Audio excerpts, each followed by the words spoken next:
বাল্য বিবাহ বন্ধ হ'ব লাগে, এইটো হ'ল আমাৰ দাবী। কিন্তু বাল্য বিবাহ বন্ধ কৰিবৰ কাৰণে হিমন্ত বিশ্ব শৰ্মাই চৰকাৰখনে যি ব্যৱস্থা গ্ৰহণ কৰিছে তাক আমি সমৰ্থন নকৰোঁ। বাল্য বিবাহ বন্ধ কৰিবৰ কাৰণে হিমন্ত বিশ্ব শৰ্মা চৰকাৰখনে যি ব্যৱস্থা গ্ৰহণ কৰিছে সেই ব্যৱস্থাক আমি অবৈধ বুলি ভাবোঁ। কাৰণ বাল্য বিবাহ যিখন আইন আছে, the prohibition of child marriage act 2006, তাৰ মানে ছেকশ্যন 3 অতি স্পষ্টকৈ কৈছে যে বাল্য বিবাহ যদি অবৈধ হ'ব লাগে 2 বছৰ, বিয়াখনৰ 2 বছৰৰ ভিতৰত কোৰ্টলৈ যাব লাগিব আৰু কোৰ্টে ঘোষণা কৰিব লাগিব যে সেইখন বিয়া অবৈধ। কিন্তু সেইটো নকৰাকৈ, অৰ্থাৎ আইনক নমনাকৈ হিমন্ত বিশ্ব শৰ্মাই 10 বছৰ পুৰণি, 9 বছৰ পুৰণি, 7 বছৰ পুৰণি বাল্য বিবাহৰ গোচৰৰ ওপৰত মানুহ গ্ৰেপ্তাৰ কৰাটো বেআইনী কাম হৈছে। 1 নম্বৰ। 2 নম্বৰ, 2 বছৰৰ পাছত যদি বিয়াখন যদি 2 বছৰ হৈ গ'ল, তেতিয়াহ'লে সেই বিয়াখন বৈধ হৈ যায় বুলি আইনখনে কৈছে। বিয়াখন বৈধ হৈ যায়। গতিকে 2 বছৰ হৈ যোৱা বিয়াখনৰ ওপৰত একশ্যন ল'ব নোৱাৰে চৰকাৰে, তাৰ আগতে ল'ব লাগিছিল। গতিকে হিমন্ত বিশ্ব শৰ্মা চৰকাৰৰ দিনত যিবিলাক বাল্য বিবাহ হৈছে সেইবিলাকৰ ওপৰতহে চৰকাৰে একশ্যন ল'ব লাগে।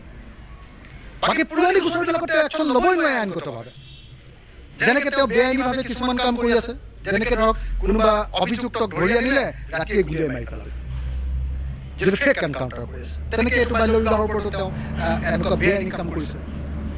তেওঁ আৰু এটা কাম কৰিছে যে আপুনি দেখিছে যে আপুনি যেনেকৈ ফেক এনকাউণ্টাৰ কৰিছে, যেনেকৈ ভুল ডোজাৰ চলাই দিছে মানুহৰ ঘৰত, অভিযুক্তৰ ঘৰত ভুল ডোজাৰ চলাই দিছে, যেনেকৈ এনেকুৱা ধৰণৰ অন্য কেইবাটাও কাম কৰিছে, উচ্ছেদ কৰিছে, এনেকুৱা ধৰণৰ সাংঘাতিক ধৰণৰ যিবিলাক কাম কৰিছে, সেই কামবিলাকৰ নিচিনাকৈ আকৌ এটা মহম্মদ বিন তুগলক বুলি যিজন তুগলক বংশৰ ৰজা আছিলে নহয়, তেওঁ দিল্লীৰ পৰা ৰাজধানীটোতো মহাৰাষ্ট্ৰলৈ লৈ গৈছিলে নহয়।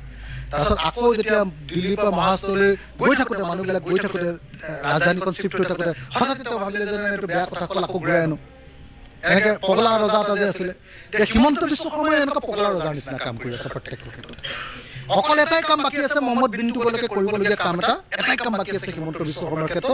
সেই কামটো হ'ল যে আমাৰ ৰাজধানীখন দিছপুৰখন কেতিয়া তেওঁ বেলেগ ঠাইলৈ লৈ যায়, সেই শেষৰ কামটো কৰি দিলে তেওঁ একদম পাৰফেক্ট মহম্মদ বিন তুগলক হৈ যাব। গতিকে এই গোটেই কাৰবাৰটো যে তেওঁ বেল পাব নালাগে, কিন্তু বেল পাইছে। কেলে বেল পাইছে? এইকাৰণে যে মুখ্যমন্ত্ৰীয়ে আচলতে আইনসংগত কাম কৰা নাই, মুখ্যমন্ত্ৰীয়ে নিজে আইন ভাঙিছে।